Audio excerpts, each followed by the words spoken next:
Hello and welcome to the new edition of the Be-Mpowered Podcast. Once again, I told you it'd be 2 weeks. It wasn't. Then I told you this would go up on Wednesday. It didn't. But life kicks you in the ass. But hey, the most important thing is we get there in the end. As always. Not as always at all. As last time, Brett Phipps joins me again. Hello. It's another wrestling episode. So, you know, if you don't like wrestling, I'm really sorry. But that's what we're doing.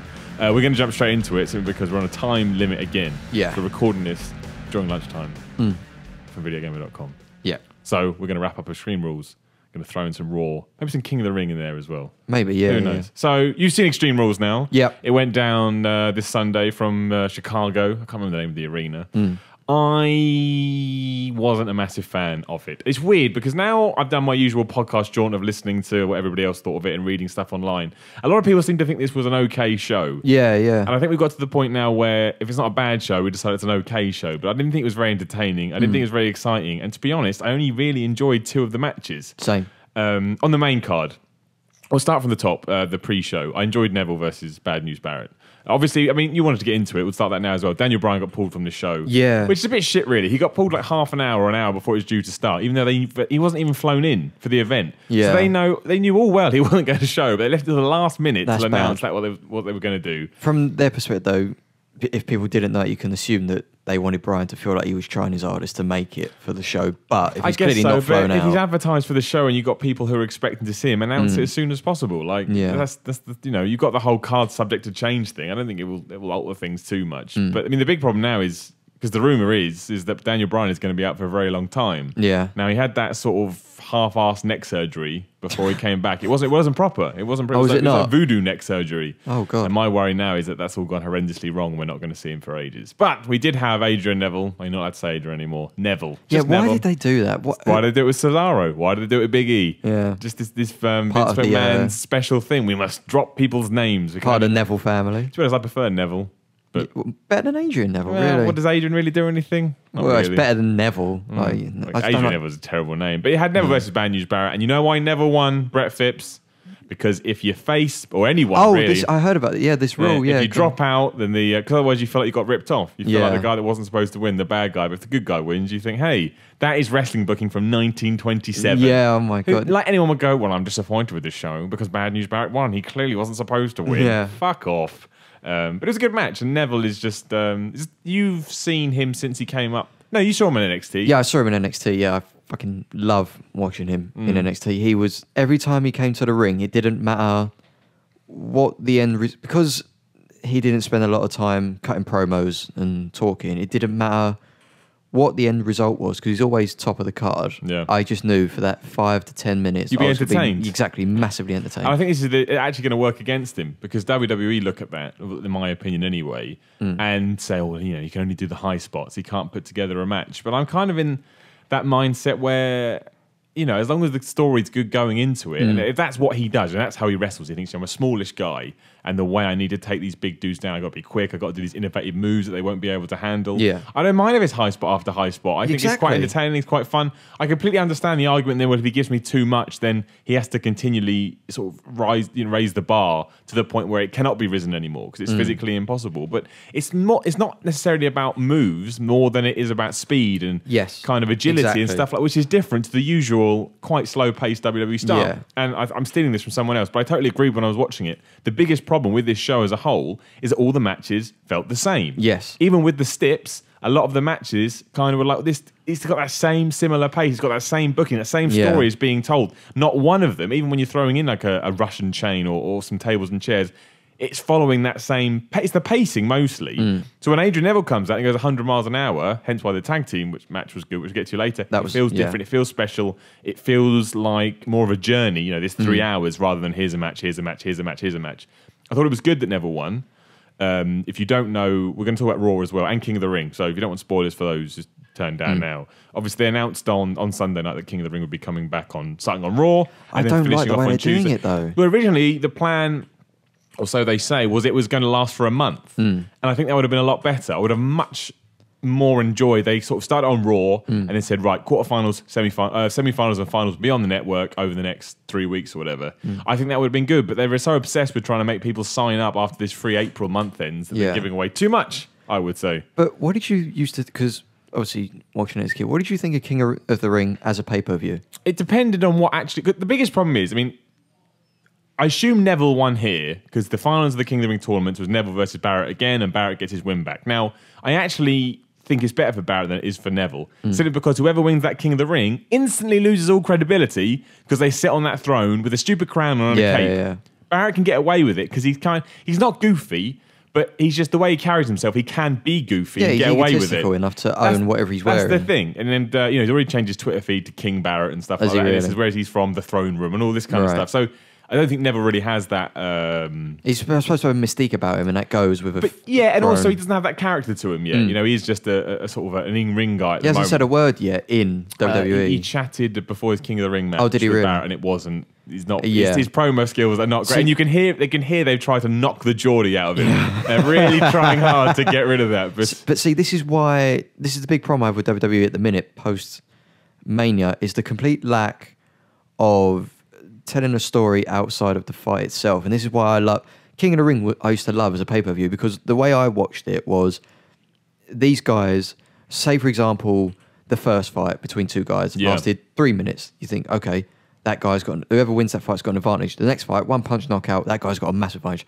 Third fight, 12 minutes slugfest. It's going to be worn down. Exactly. I used to love that. And then the guy, like I remember the year that Booker T won King of the Ring, and he was shattered in the semi-final, absolutely dead on his feet. And you think, how on earth is he going to put himself out of this one? And you see him stumbling to the ring for the final match. You think, how is he going to do it? That I buy into because it's telling a story, not just in one match, but throughout the course of the night in a series. I used to love that. But this course of several days, which is why they should have put it over. They should have made it and call it the King of the Ring, but made it a tournament that lasts a month. You know, like you would do with most tournaments, the FA Cup or whatever. If you want to tie into football, get rid of that whole 3 matches in a night thing.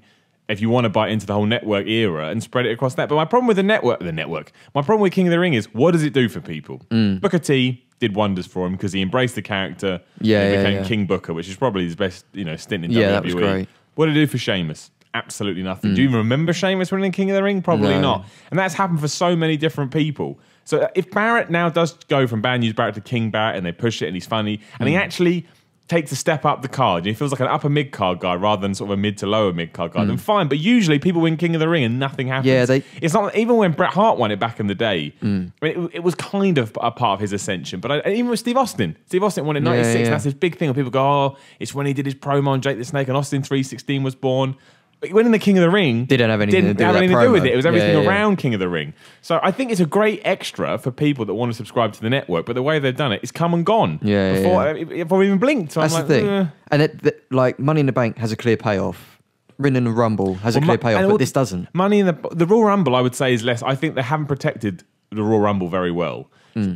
For me, it went downhill when, I think it's 2011, maybe I'm going too far back, when Alberto Del Rio won the Royal Rumble and he opened WrestleMania. So what's the point? The point of the Royal Rumble is you win the Royal Rumble, you main event WrestleMania. So in my head, subconsciously, I'm thinking, okay, the Royal Rumble is not as important as I think it is. I was thinking, why didn't you just give King of the Ring winner SummerSlam? Something at SummerSlam. 100%. Why don't they become #1 contender?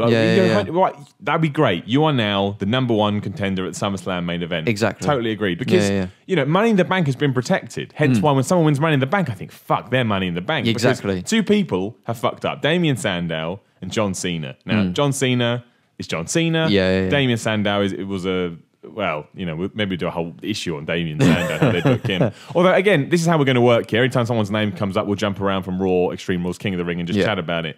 On Raw, I've never seen such good to bad booking. I know you're still catching up on Raw, but do you know what happened with Damien Sandow, Mizdow? He basically came out and he said, look, I've been put through all these stupid gimmicks. I've been made to dress up like a lumberjack and dress to like historical figures. I've been a joke. People love me. You fans, you stood by me. I thank you so much. And now it felt like it was like, I'm now Damien Mizdow. This is who I am. It's taken me all of these years of kind of paying my dues to be respected. And then Curtis Axel comes out. And Damien Mizdow starts mimicking Curtis Axel. So he doesn't. Yes, he does. So I'm like, that's your gimmick now? You're just going to... That has a fucking mirror now. But that has a very limited shelf life. It was great with The Miz, but if that's all you're going to do, I'm going to lose more and more interest each week. Well, you could have just been Damien Mizdow. And to be honest, you could have used that to even maybe get to the upper echelons of WWE. The problem I have with him is he always looks fat. He doesn't have a very good physique. No, not Unlike at all. Bad News Barrett, he's gone and got fucking ripped to shit. He's ripped. He used to be a bit pudgy, but he's got ripped. It looks like he's been chiseled out of something. Yeah, but I thought it was a good opener, and more importantly, obviously this was originally supposed to be on the main card of Extreme Rules. Yeah. And the switch, putting the tag team on the main show, Oh my hopefully will ignite the tag team vision. Before we get there, we've got Dean Ambrose versus Luke Harper in a Chicago street match. I thought it was okay, and I thought it was a good way to open Extreme Rules because it's a nice sort of high intense fight, and the Chicago fans are going to get into it. But it never felt important to me. No. It felt really... It did feel silly. Yeah, exactly. It felt like a cartoon match. And I think, again, I think it was either Stone Cold's podcast or the Law's podcast, which I highly recommend you also listen to, mentioned the commentators were the big problem with that, because they were like, oh, here come the toys. And I'm stealing that verbatim. But it's true. I was thinking that at the time. I was like, why... Yeah. I missed those days when, I know we have hardcore matches, whatever you want to call them, all the time, but... It made me believe in it. It made me believe in it. Even the bit when they drove away in the car, which I thought was quite funny. You never felt like these guys were getting hurt by what they were doing. I never thought they were in danger. It was slapstick. Yeah. And I like the gimmick, but I always think with things like this is, as much as us at home watching it are enjoying this going off backstage, it completely takes away from... The crowd's dead because they've got nothing to cheer for because it's not happening in front of them. Yeah. They're watching the screen as much as we are, so the crowd's gone. You have to do something really significant. And it did end well with the car thing.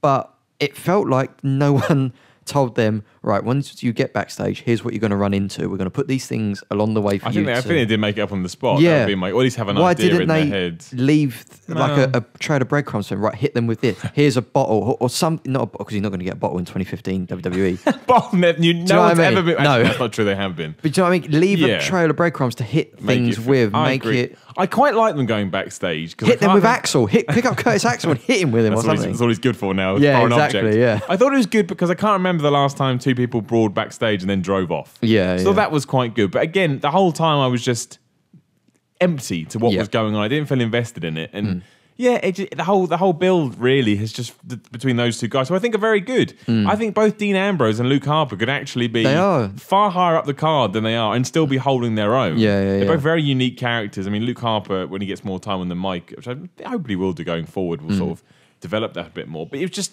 I just like I don't care. I don't care. I don't know if that's me or it's WWE, but I enjoyed it for what it was. But it was just nothing. Like 2 days on, 3 days on, I don't care anymore. I thought they was going to do something like a helicopter would be seeing them out in the street, and they'd be. I thought that was what they was going to do. You know, when it cut back to Triple H and Kane and said, "I need you to find them." I thought it was like an ongoing thing. But the problem was the crowd obviously started getting on their backs, saying boring because it was a cutscene. I know it was a cutscene. Well, it's a Chicago crowd as well. Yeah. Which I love events like in New York or Chicago or Philadelphia as well, where the crowd is, smart, as they say, to what's going on. That makes it a lot more fun. Exactly. Because that was boring. I don't need to see a backstage segment with Triple H and Kane. But I thought, add anything. If they'd have halved the length of that and said, right, go find, okay, on it, and then they'd come and said, Kane goes back to it and goes, keep cutting back to from him. It goes back, we have a problem. Have you seen the news? What? Turns the telly on, and there's a helicopter camera zooming down the spotlight, fighting, and they froze him back, and they turn up like the Roman Reigns entrance up the top of the stairs, they drag them down, the fight.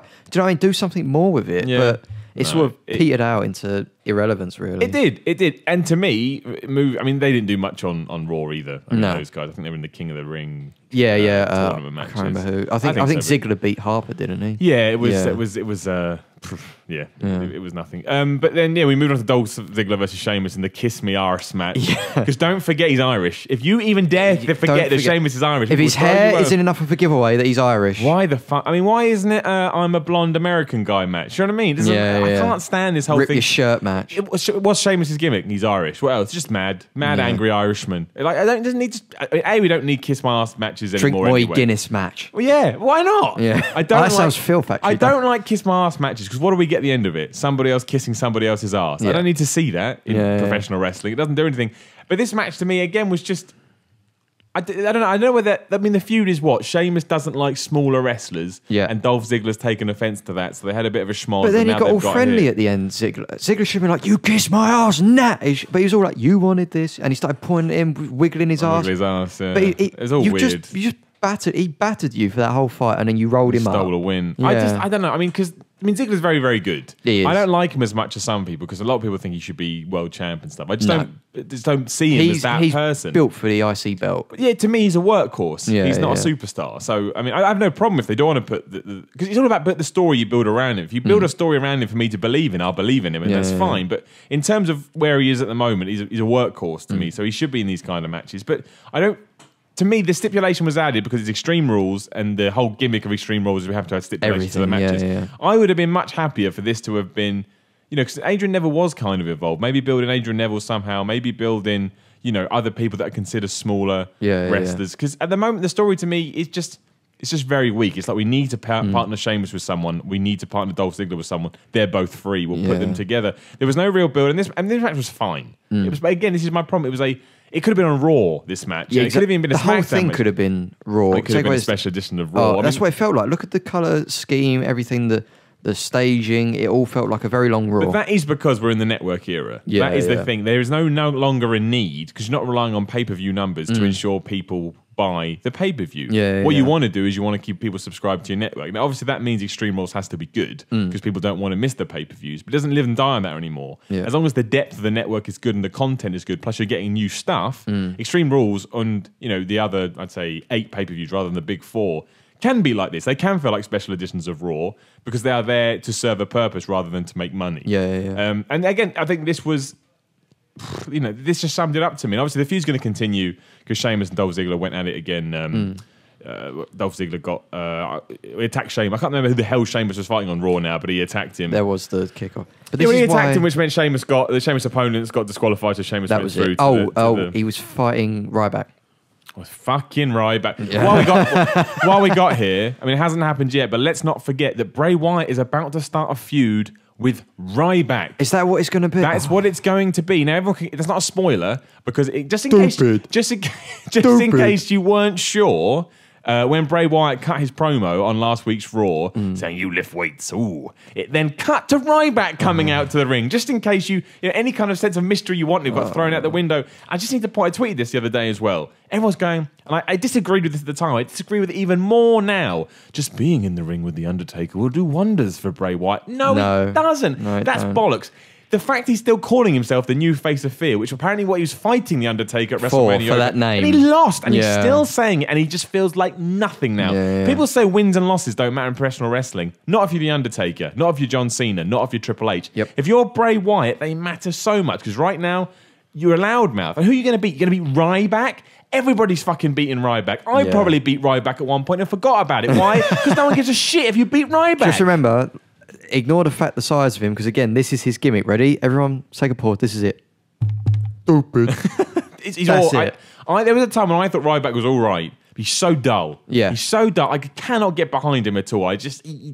He eats up TV time. But there's a couple of people who we're going to talk about later on whose gimmicks I cannot get behind, just because they've been ruined by, like you say, the series of events that's led to them getting here. As much as they try and redeem them, you can't get over some of their gimmicks. Well, that's the one thing Sheamus does have going for him. Everyone takes the mick out of his new look. No, it works. I like it. Works. He looks like a dickhead. Yes, exactly. And I want to hate him. Therefore, if he looks like a moron, that gives me an extra layer to reason. Hate. So, I mean, I think Sheamus... I mean, this match just...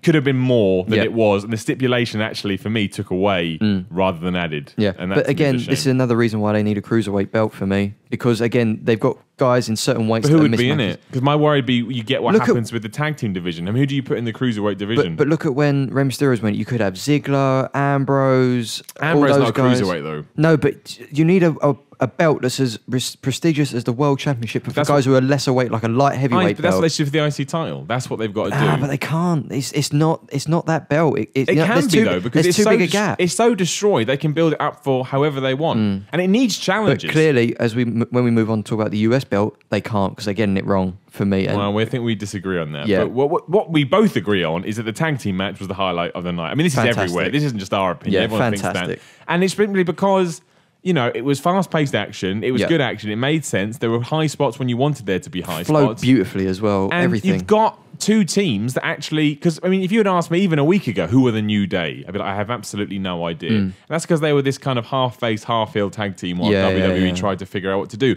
Now they decided to make them this obnoxious heel tag team who can't understand why people hate them. I get it. They're three dudes that have come together. They're slightly arrogant, slightly kind of... ignorant of what actually is going on around them, and they cheat to win. They just want to win. So it's almost like there's a hypocrisy there. They're so happy-go-lucky, positivity, but we want to win. The third guy, I can't remember which one. Xavier Woods. That's it. His character when he's not wrestling is perfect. Well, the way he starts doing the clap. I don't know what they're supposed to be saying when they clap. Apparently, it was supposed to. I heard it yesterday. It's supposed to be something like new Uday or something. Is that it? Yeah, something right. shit like that. So when he starts doing the clap and everyone in the crowd starts going, he sort of pauses, he turns around and goes, yeah, why? And it's brilliant. It's perfect. It works because you know it kind of lights that flame. Yeah. It's like, oh, don't you tell me what to do. But I do hope they reintroduce the Raw. I can't remember what it is, but any two people in a stable can hold the belts. I hope they do that so that he doesn't just become. That would be nice, actually. Yeah, I forgot about that. He doesn't just become the outside guy, or like the ring girl of the tag team too, like Natalia. I'd take that actually. Yeah, I mean it'd be a bit weird, but no, I'd accept it. If they did it right, I'd accept it. But yeah, but that's why it works. Because I mean, Tyson Kidd and Cesaro have completely organically evolved into this power. Where they've got natural chemistry anyway. Yeah. Plus, they're really, really good in the ring. But now they've become, you know, they've got their little sort of novel and gimmick things that they do, but they feel like a tag team, all on their own because they built themselves up. Natty Neidhart, to me, just gets in the way. That's what I mean. That's why I don't want Xavier to become that ring girl partner. That's the thing. She's just there because I know she's associated with Tyson Kidd. They're not actually, she doesn't build into that team at all. And I think they could do it, but they don't do it. And so because I got these two now very kind of distinguished, but I can't remember the word I'm looking for, but I know who they are as people. So when they have a match, I have a very, very obvious sense of who I want to win and who I want to lose. So, and obviously, you know, Kofi Kingston rolling up the tights to win. Yes. And them celebrating so obnoxiously. I'm like, this is good. Like, it has something I can see into. The second, because I watched it the day after. And saying, what the fuck? That's how much I bought into the match. Exactly. I was like, what the hell is going on? Why did... And then obviously it made a lot of sense for, like you say, for the story going forward. But because it's much more fun to watch. And this is you can read this anywhere, but it's true. It's much more interesting for the faces to chase the heels because you want to get. It's hard to get behind the faces when they've got to the top of the mountain. What am I cheering you for? You've already done it. And they could get 3 or so months out of this if it's done right. Yeah. Maybe introduce another team at some point to give it kind of edge towards the end. For me, at the minute, the most entertaining set of wrestlers on the roster is the tag teams. Once the Uso, I can't remember which Uso. And the Uso, I mean, they're boring in terms of their characters. As wrestlers, they're good. If they could just spark something under them, they'd be excellent. The Lucha Dragons. Oh man, the Lucha Dragons are my favourite thing on television right now. I mean, I love that Sin Cara's a go, gets the shit beat out of him, then he takes Kalisto in, and then who does nuts, and then you got these two tag teams. So it's brilliant. And all 4 of them are enough to carry a story along themselves. They need a couple more, but I think there's guys there they could put together to make a couple more teams. And a lot of them are high flyers as well. I'm thinking back to like the Edge, Christian, and the Hardy Boys type thing when they did like TLC. Imagine that. Kalisto flying off a ladder and not coming back down for weeks. He just goes. Like, where's he gone? The good thing is that they are going to continue this feud because on Raw they had the singles matches where they kind of cheated to win and stuff again, which is good. Exactly, you know, it's so nice to actually be involved in a tag team division that's been a tag team feud that's being given time. Yes, but also just having tag team anything. Exactly. You know, it's refreshing, and that is something. Again, they could if they push the tag team division properly, all of a sudden they'd be like, hey. It's like a whole new thing I completely forgotten about. And they could put it on the top of the card and it'd carry the card. It's good. They are good enough to put on a match at the top of the card. They will never do like a SmackDown, though. They could put a tag team match at the top of a SmackDown card and it'd be good enough. Yeah, because nobody watches SmackDown. That's true. When's the last time you watched SmackDown? I don't watch SmackDown. No, I read SmackDown. Did you read SmackDown this week? I read this. I read the text. I swear, I read the text. It's really good. And obviously, after, it was just before that match. It was just after that match when they were celebrating Ambrose and Harper came back. Oh yeah, because they were doing the post. Couple more big spots. I mean, I enjoyed all the chair stuff in the ring. It was very ECW, but again, the finish felt like. For a match like that, I should go away feeling a bit exhausted. Yeah. I just kind of shrugged my shoulders and went, okay. I did Ambrose laugh wins. When Ambrose threw a chair so far it nearly hit Harper. Did you see that? Yeah. It was like he overthrew it and Harper had to wait for it to come down. Yeah. I really, really hope this. I mean, I think the feud's going to continue, hence, which is weird because usually I would have assumed that Harper would have won. But I really hope this is the start of Ambrose making his way back up to where he needs to be because he is so unique and different and. I just think he could be more than he is. I think he's floundering in the mid card. I don't think it's fair on him. I mean, why is there? I don't know. There's a lot of fighters who are stuck there because they're going to the same 2 or 3 guys at the top of the card. That's why they're stuck. Well, we'll get to that when we get into our Roman Reigns, Seth Rollins, Randy Orton chat. Yeah. We'll talk about all that.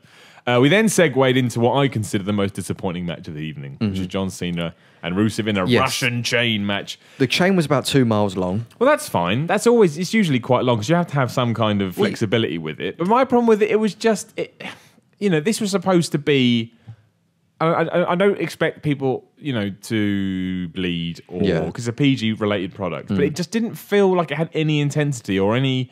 It just felt really dull. Yeah, the chain could have been a string It didn't feel like it was. That's the thing. I don't mind they didn't use it on each other to the degree you'd expect it to, sort of say 10, 50, or even 50, 40, 20, 30 years ago, whatever you want to call it, when you strap matches and what stuff. Because they can't. And that's fine. I don't need that. But it just didn't feel like it had any gravitas to it whatsoever. Like, it just felt like...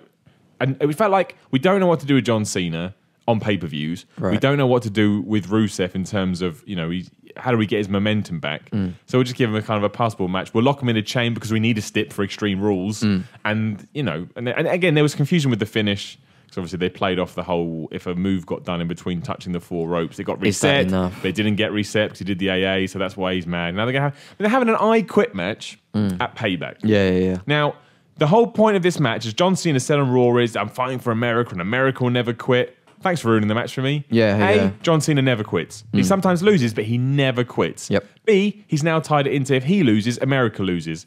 Like that's ever going to happen. And see, this is where we disagree, because I hate what they're doing with the US belt for many reasons. The whole reason why I watch or why I enjoy wrestling is because wrestling's at its best for me when there's enough doubt put in my mind that I could think that both people, or however many people are competing in the event, are capable of winning the match. Yeah. That's when I enjoy it, is when there's enough doubt in my mind that I know I can sit back and think, who is going to win? Not he's going to win, because that's the way the script has to go. Cena wins, lol. Exactly. So when it comes to the US belt, for weeks we knew that he was fighting Rusev at Extreme Rules. So you think that means he won't lose the belt in the Open Challenge? In the Open Challenge, they're saying they're building up reputation of the belt. It's like, well, what's the fucking point? I know he has to win because he's fighting Rusev for the fucking title. I agree with you to a certain degree. The reason I would disagree is because I like the Open Challenge. It has given Cena a whole host of new opponents to fight with, which I like Stardust versus Cena. But then imagine you could put that. anyone in there and it doesn't matter. It will not build up that other person's character. The reason why the title fights are so big is because of the story. Look at boxing at the minute, the Mayweather-Pacquiao thing. Yeah. The reason why that's so huge is because of the story behind it and because of the aura that both fighters exude. I agree, but I think the most important aspect in what's happening at the moment is ensuring that the United States Championship, it feels important again. I think the only way to do that is for it to be defended by a top guy, which it is, and for it to be defended often, which it is. I totally agree. And I can't two ways, because I can... I need to feel like Cena can lose in the. But that's the problem with Cena. That's Cena. I don't even think that's. I totally, because you think if he's going to fight the pay-per-view for the US title, he won't lose it in the interim. Yeah, exactly. And they won't sort of hot potato the belt because that would take away from it. Yeah. But I think that's more Cena than anything else, because Cena doesn't lose. Well, they could put him in singles matches in the build-up to that. Imagine if he went on a losing streak in singles matches for whatever reason. Say Rusev kept screwing him over. Never going to happen. But say Cena Rusev, ain't ever gonna lose I know. streak. But imagine if it was anyone else holding that belt, and they kept putting him in singles matches or whatever, and he kept getting screwed over, or he kept getting outnumbered, or the authority stepped in, kept giving him incredible odds to overcome, and it didn't happen for him. He was on a massive losing streak leading up to it, and it was because of the opponent that he was facing. You think, oh, hang on a minute, he could actually lose because everything's against him. Yeah, Therefore, I know what you mean, but it's a work in progress. As far I think the bigger problem is what they're doing with Rusev right now. Yeah, I mean, on Raw, it was going to be Heath Slater in the Open Challenge. I love it. Heath Slater versus John Cena, but of course Heath Slater no one cares about. So Rusev comes out and kicks his ass. Exactly. Yeah. But my problem is Rusev to me is he's nowhere near this at the moment, but he needs to enter a feud with somebody else that he's dominant in. Because at the moment, they fought Cena 3 times on pay-per-view and lost twice. He's going to lose again. He is going to lose again. I worry. The bigger worry on top of that is the fact that it looks like they still want to do something with Lana in terms of getting her away from Rusev. And to me, that it is bad for Rusev, and it's worse for Lana, because what's she going to do? I know. She's not a wrestler. Is this to tie with the... Is she in the Marine? Is she in that? No, she filmed that other movie. I don't know if it's called The Marine. I don't think it's The Marine. That's done now. That's all over and it's done. It's that Summer Rae who's in The Marine, isn't it? Yeah. I thought it might have been to tie in with whatever film. No, she's got that all filmed now. No, I don't know how it's going to tie in. Perspective. I wasn't sure if she was playing a good guy. At the moment is that she enjoys the affections from the fans, and Rusev doesn't like that. I mean, I hope that it turns out that they're still in cahoots together and this is all a ruse or whatever. But as far as I can see it, Cena wins at Payback because Lana accidentally screws Rusev, and Rusev, right, that's it, we're done. Yeah. And I think they're weaker by themselves. They're stronger together. Who would she ally with? Because she's not suddenly going to Kofi Kingston drop her accent, surely. I hope not. Oh, can you imagine? That'd be really bad. I don't know, but for a match, I wanted to get into it, but I couldn't, and that was a shame because I genuinely thought this could have been the match of the night. I enjoy the feud, less so now that I know it's going again, because I don't think it needs to go again. Yeah. But the match didn't need the strap. Again, it didn't need the chain. It didn't need the chain. It was just like, we'll put them in a chain match because we need to do the match again and we want it to be a bit different. Yeah. I'd have enjoyed a Rusev-Wyatt feud more than the Ryback one by far. If Rusev can't have two heels going together in the WWE. Vince McMahon have a heart attack and die. Well, he won't, because Vince McMahon's never going to die. No. It'd be so be a head two heels. jar. And then we moved on to the Divas match. Now, Naomi, give me your opinions on her. Skip the fight, Miller. It's a Divas match. Oh, dude, you're killed. You're going to be killed. Give Divas, hashtag give Divas a chance. Here's my problem with it. Match terrible. Boring. Just did nothing for me because I've been conditioned to assume that divas, NXT women are good, divas are bad. Yeah, I watched the NXT divas because they're great. Well, I can't stand about Naomi. She's gone heel, so now she walks differently, she talks differently. Now she has an attitude. I mean, that is such GCSE booking. Oh, Naomi, you're a villain now. Oh, I'm a villain. I'm going to walk and talk like I'm a mad all the time. So what the fuck is that? Just be you and make tweaks to your personality. This is not. I can't understand. I've gone heel, and unless there's a specific reason. I'm trying to think of... That's another issue, though, is that the Bella Twins always win. It's that same thing, the end result. Of course, going with John Cena can't lose. Yeah. But when The Rock turned heel way back in Survivor Series 98, he didn't change much. He was still arrogant. Yeah, he was himself. But his arrogance shifted. His arrogance shifted against who was then the authority figures to against the fans. Yeah. He didn't change his character. He was the same guy. He wanted to get ahead. He wanted to win. It was the same with Austin when he went heel. I mean, eventually became Crazy Austin, which everyone hates, for the record. I think Crazy Funny Austin... I love that. Potentially the best character Austin ever had, because it was so bizarre. I know it didn't work at all, but it made me laugh. It was just when he came Vince McMahon's best friend. I love it. Brilliant. Hilarious. Just turn up, give him a picture of himself and Vince together. So weird. So good. So bizarre on so many levels. But he was still stone cold Steve Austin. This Naomi, I'm not saying that Naomi is in those two people's leagues or I think she's this mega superstar. But to go, you're heel now, and to go, right, I'm a bad guy. Got a strop now. I'm angry now. Change my music. I'm gonna cannot stand it. It's just terrible. That's the kind of stuff that makes me embarrassed to be a wrestling fan. Like when you throw nuance out the window. Be bad. All right, I'm gonna walk like I'm a badass. I'm gonna talk like I'm a badass. Gonna strop and stomp round to the ring. The match was a Nikki Bella match, and it was so much work to do there. Call up Sasha Banks. Call up Ric Flair's daughter, who I've forgotten the name of. Oh, what's a stupid name? She's great as well. What is her name? How can I forget her name? Anyway, it's gone. But that. But yeah, the NXT divas are great because they just I don't know what. Charlotte, thank you very much, Brain.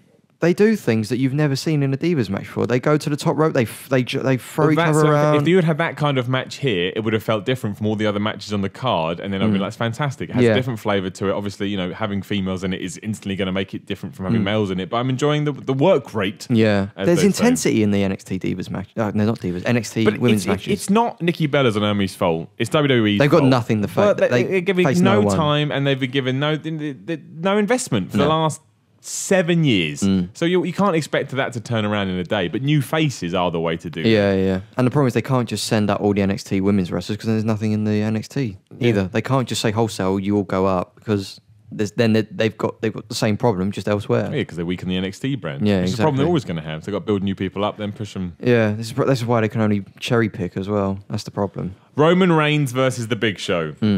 I didn't think this was a bad match. No, it wasn't. I actually thought this was a very entertaining match. It was. My problem is, I don't care about either of them. See, I hate The Big Show because he's been around for so long now, and he's just, I mean, everyone knows this, but he's just The Big Show. It's just like, if you win, okay. If you lose, that's the worst. I'm indifferent to him, which is the worst you can be. Like, even if he's supposed to be big, bad, super heel, if he had won, I'd been like, okay. And that's the other problem. Why would I have been like that? Because I don't really care about Roman Reigns. Yes. See, I agree with you as well. Going into this match, I hate both characters, especially Roman Reigns.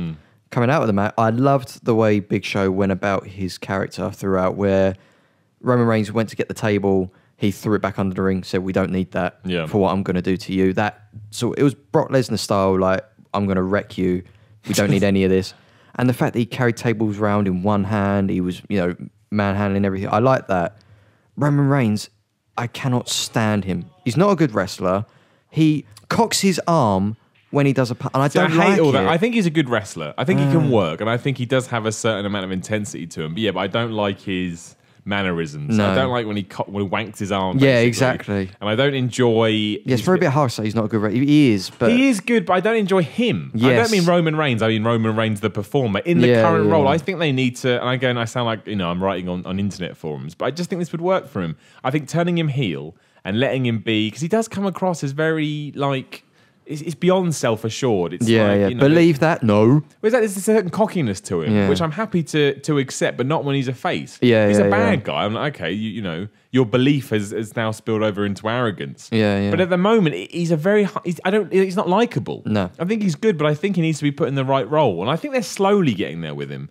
But I think they're so desperate on making him the next big thing, no pun intended, that they refuse to turn him properly heel. Yeah. I mean, he sold a lot well in this match in terms of he sold how much the Big Show was hurting him well. I think he's good. I think that's why the match was good. I think if you had put most people in there with the Big Show, even in a last man standing match, I probably wouldn't have enjoyed it. But I think Roman Reigns does his part, and he does his part well. It's just the character he's got at the moment isn't clicking. And that's why he's still in the Shield mode, and it's weird to have both him and Rollins in their Shield get up. Oh, Rollins has changed. Rollins changes. Oh, I thought. Well, he's still got that sort of that. I know what you mean. Do you know what I mean? He takes it off. Yeah, he takes that thing off. I know. And he still feels like he's the Shield's Roman Reigns to me when I look at him. Oh yeah, he needs to evolve into Roman Reigns. And exactly. I think he needs a good heel run. You need to The Rock him. Give him a good heel run to the point the respect switch around and you like him. But this match was good. It was entertaining to watch, and the finish was good, and it all made sense. And I didn't have a problem with it. It's just I didn't really want to see Roman Reigns versus the Big Show. That doesn't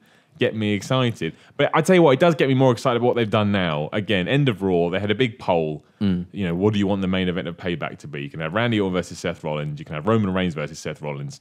Or you can have Roman Reigns versus Seth Rollins versus Randy Orton. Surprise, surprise. What's the least boring of the three? The triple threat match. Do they ever do those polls, though? Do they ever take them in? I don't... I think they do take them. Really that's why they don't throw in a joke option. Because if they threw in Heath Slater, everybody would vote for Heath Slater, and then the main event of Payback would be Seth Rollins versus Heath Slater. I mean, I know this is probably slander, so I don't want to put this out, but I've always thought that they'll put those polls out there, but they'll go with whatever decision they want. I don't think it's slanderous, Brett, to say a company that's one big work made work a texting competition or whatever it was. I think you're allowed to have that. Yeah. I mean, look at the products they put out there. Total Divas. I'm not 100% sure that's legitimate television. It's not based on real life, is it?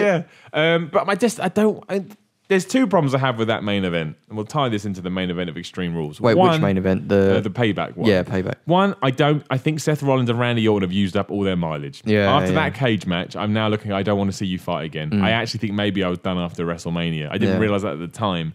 The other problem is, if Reigns goes into another triple threat match and loses, what does that do for Roman Reigns? But on the other hand, you're going to let Roman Reigns beat Seth Rollins 2 months in to his title reign, because that hurts Seth Rollins bad. Massive. Yeah, you can't.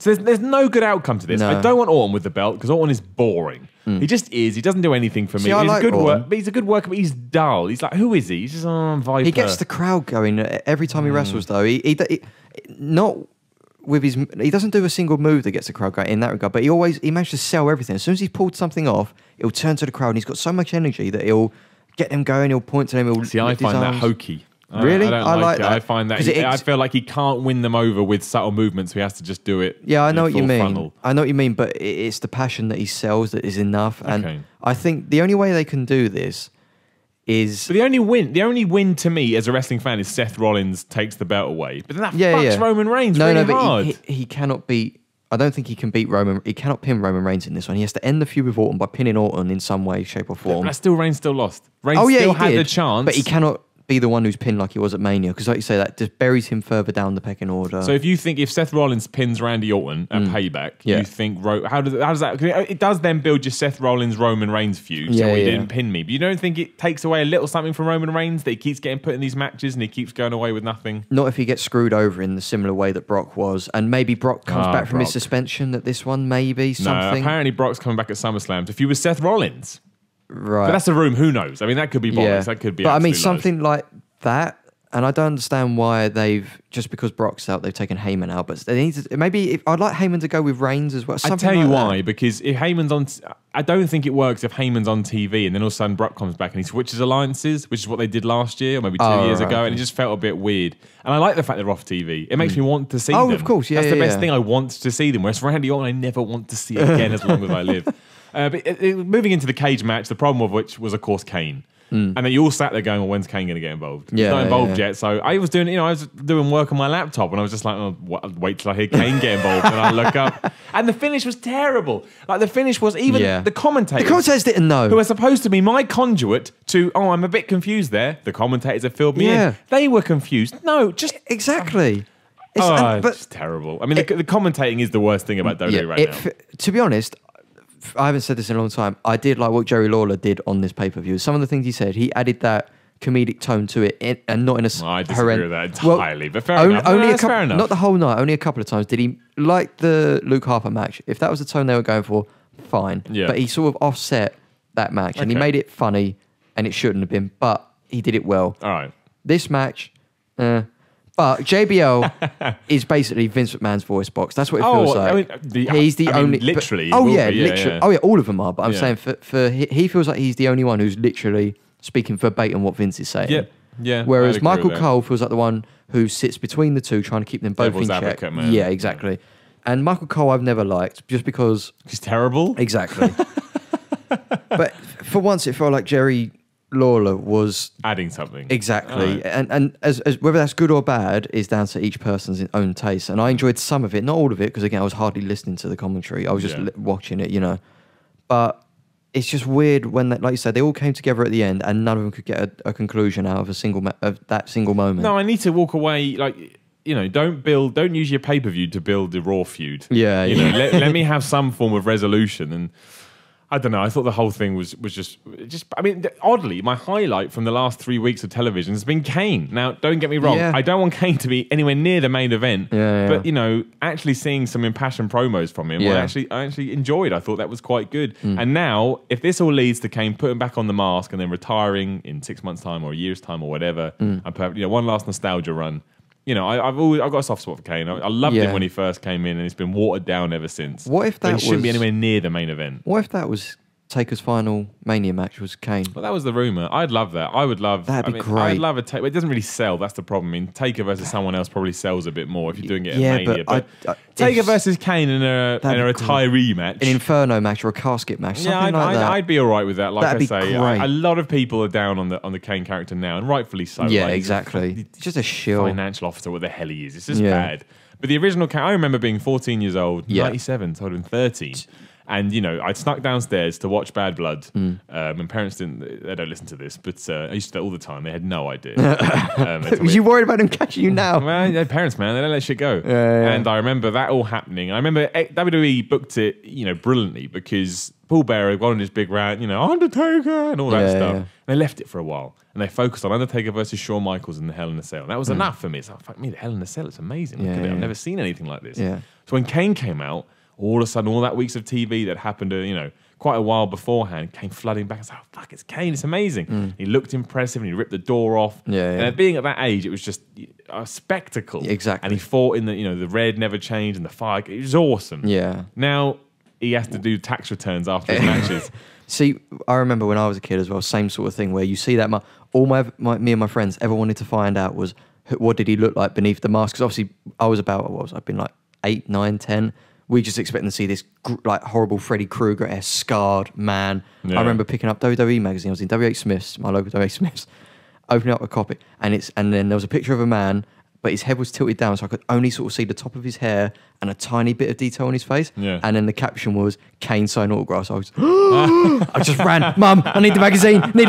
And I was showing my face like, this is him. So I can't see his face. Where's the scars? Where are the scars? Well, let's not get into the point where he took his mask off and it turned out he just used to rub black stuff over his face. What? You've never seen that? Wait, what? So when he lost the match and he was forced to take his mask off, obviously everyone's going to be like, oh, we're going to see scars because he was in a fire. And he took it's like he just put his face in some soot and it kind of just rubbed off. And I was like, oh. Chimney sweep. And then they tied it in that Kane had psychological problems and he wasn't actually scarred. Oh, he thought he was. Was he the one who did the interview with JR? Was that the Kane one? Yeah, it was. Yeah, right. burnt Jim Ross.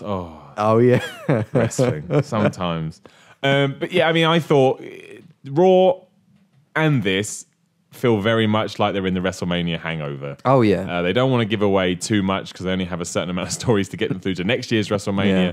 So they've literally shifted gears into we're going to coast. Yeah. Probably until SummerSlam, around June time. Or Money in the Bank. Money in the Bank's June, is it? I think it's June. Maybe it's July. When will SummerSlam be then? If Money in the Bank. Oh, right. Okay, I think Money in the Bank is June. I don't know. But they're going to coast until then. And that's always interesting because, again, they've protected it. So whoever wins Money in the Bank... And I tell you right now, do you know how I want to win Money in the Bank? Brock fucking Lesnar. How would he climb a ladder? He'd crush it. Doesn't he just jump up and grab the belt? Paul Heyman's shoulders. I mean, it doesn't really work because he has a rematch clause in his concept. But I'd be more than happy. Not if they scrap it, though. Well, this is the thing. I'd be more than happy with WWE to say part of your suspension or part of your punishment, we're taking it away. Yeah, so then Brock Lesnar, it doesn't make any sense. But he'll just steal Money in the Bank, so take it off me. How good would a storyline of Seth Rollins being fucking terrified that Brock Lesnar could cash in his Money in the Bank briefcase whenever he wanted? Do you know what would be great as well? If he wasn't in the match, right? He's not in the match, say it's like Ziggler, Ambrose, all that type. I think you're onto something there. Right. Harper. Exactly, yeah, it will be. But then suddenly his music plays, he just storms in, beats the fuck out of everyone, steals it, and he's like, whoever wants it can come and get it. No one's taking it from me. I'll take that. But I would like him to win. But I think WWE is not going to get interesting again until Brock Lesnar comes back. Yeah. So you can say, imagine he had signed for UFC. What the fuck would they do? Where would they be heading with any of this? Vince would come back and wrestle. He looks too old now. He doesn't want to be on TV. But yeah, I mean, that's the kind of... you can feel they're in that post-mania. It's the same thing that happens to me every year. I get so excited from like January to April. I think, wrestling's the best thing ever. Wrestling's the best thing ever. And then kind of May till, sort of the summertime. Like, wrestling is so bad. Yeah, it's the malaise. They don't do anything. This is the problem. Like now I've just got back into it. I'm worried I'm going to fall out of love with it now, but I know I need to stick in. Keep abreast of it, to the point you know what's going on, and then when Money in the Bank comes, that will spice things up again. But like I said, I do think there's highlights. I do think John Cena is doing a good job. Yeah. If Daniel Bryan can get back on the roster in a reasonable time and not at risk to his health, sort it out first and start building that Intercontinental Championship, and hopefully, in my dreams, have a unified match with John Cena at SummerSlam to make one super mid-card belt. That way you can then condense all your mid-card talent and actually having them fighting over something that feels important. So you want less belts, don't you? I think you make one belt exceptionally important, and then all of a sudden, and then have all these guys who are in one big feud because they're all going for this belt that they think is, has some weight to it. And I think that's really good. I think that puts WWE in good stead going forward. I don't think it's going to happen. I think Daniel Bryan will probably get stripped of this belt. They will. I don't think he's going to come back anytime soon. But even then, somebody else can come in as long as you sort of light that fire under him and keep him strong. That belt can be strong too. Yeah. It'd be nice if they had. I think WWE would be stronger in terms of these feuds and in terms of where people sit. If they did post after each week rankings, like pound for pound stuff. TNA did that for a while. I mean, basically all of TNA is tournaments and stuff like that, and it works to a certain degree. I just think it needs to be a sort of a blend of the two. I'm always happy to have a feud that it doesn't even have to be for a title, as long as I can buy into what's happening. Another reason I struggle with Bray Wyatt, because a lot of his feuds are riddles. So like, why did he fight with Ambrose? Something to do with Ambrose's childhood. All right, I don't care. But yeah, I do agree. Giving it some kind of legitimacy, like, he won that match. What does it mean for him? Where's he going to go? Because he's 2 places above him. That's why. Yeah, it does work. He doesn't even have to be pushed in your face. It could be on WWE.com or just a subtext that kind of sits in your subconscious a little bit. So they're kind of somewhere, but it's not too much in your face. So you don't go, well, that doesn't make any sense because he's number 3. Blah, blah, blah, blah. But yeah, I do... Don't worry about wrestling at the moment because it does this every year. But people saying that this pay-per-view was fine, it was fine. That doesn't mean it was good. It just means it was a kind of by the numbers so-and-so. I wouldn't have paid for this. No. In retrospect, I would stick with the network, but I wouldn't have paid 20 quid or whatever. No. That's the only reason why I'm keeping the network as well, because I know that it's cheaper than buying the pay-per-views every time. But that's why they've thrown all this new stuff onto the network as well, because they know that they need stuff to prop up these events like Extreme Rules. For the record, we'll do a quick review of that. All bad. Did you watch the Renee Young thing, Uncensored or whatever it's called? No. I did not like it. I did not. Everyone said, it's really good because it comes across as so like laid down to earth and natural. But no, it feels forced and produced because they've been told, be natural, be natural. Talk about random stuff. Talk about Seth Rollins, how much he likes pancakes.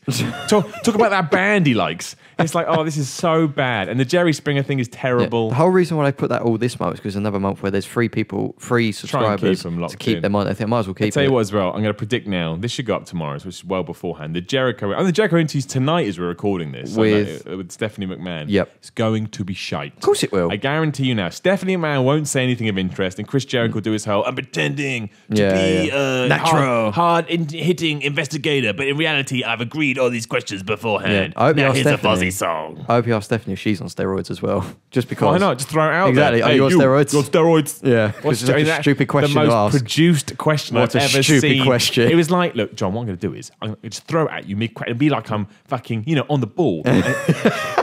I hated it. No, but the whole time he's doing, he's clicking his fingers. What I'm going to do, right? That's what he may as well done. He may as well got up, dropped his trousers, thrust it in his face, and gone, I got you, John. And John gives this whole answer of, well, I'll never be able to convince you otherwise. Biting his bottom lip, like, yeah. That's not the question. Yeah. It was, I didn't enjoy. I thought I liked those things, but Austin did it better. I wish you could both see the motions with. We did kind of just flail around there for a bit. All right. Well, we are coming to the end of this because we have run out of time, unfortunately. We have actually run out of time, unlike YouTubers that run out of magic time. Yeah. You mean when EastEnders is coming on next? Yeah, we have to go back to work. But in case you want to know how this is going to work out, basically, Brett and I are going to sit down in a room once a month. So we're going to sum up literally what we've done there. We're going to sum up what happened on Raw, what happened at the pay-per-view, and kind of where WWE is at, which means you can expect that, probably around the end of the month. Wednesday to Friday, depending when we can get it done towards the end of the month. But considering, Be-Mpowered as a whole, that's not stopping. So next week, Brett, you're going to come on again. Yep. And we're going to do the long-planned Be-Mpowered podcast we've been planning to do. So we're going to talk about, all manner of things. But it'll be very much in the same vein as the stuff I've done in the past. Also, David Lynch fans out there, he'll be back on again soon too. So this is going to keep rolling on. One day, and hopefully one day soon, I will get the regularity back. You can get your Be-Mpowered experience every Friday. But for now, we're getting them done when we can. At least they're happening. And like I say, you can expect your wrestling one at the end of each month. And what we need from you guys as well, we need you to put in the comments and hit us up on Twitter. Every time something happens in wrestling that upsets you, tell us about it, and then we'll put we'll talk about your comments on this podcast as well. We will. We'll make a discussion with all you guys. Yeah, we can round them up at the end of the month and kind of talk about the ones we think need to be talked about the most. Because we get mad, and we want to know how mad you lot are as well. Yeah. And you can get Brett at InverterBrett on Twitter. I'm Simon Miller 316. Obviously, keep going to videogamer.com and youtube.com/user/videogamertv, or you can go check out my YouTube channel where this podcast will be, which is just youtube.c. It's YouTube/C/Simon Miller 316. Right. I don't know why I had to do it like that, but I did. Obviously, this is on iTunes. This is on RSS. If you want to give us a review, head to iTunes. Give us 5 stars if you want. Give us a good review. It puts us up the rankings and more people can be empowered.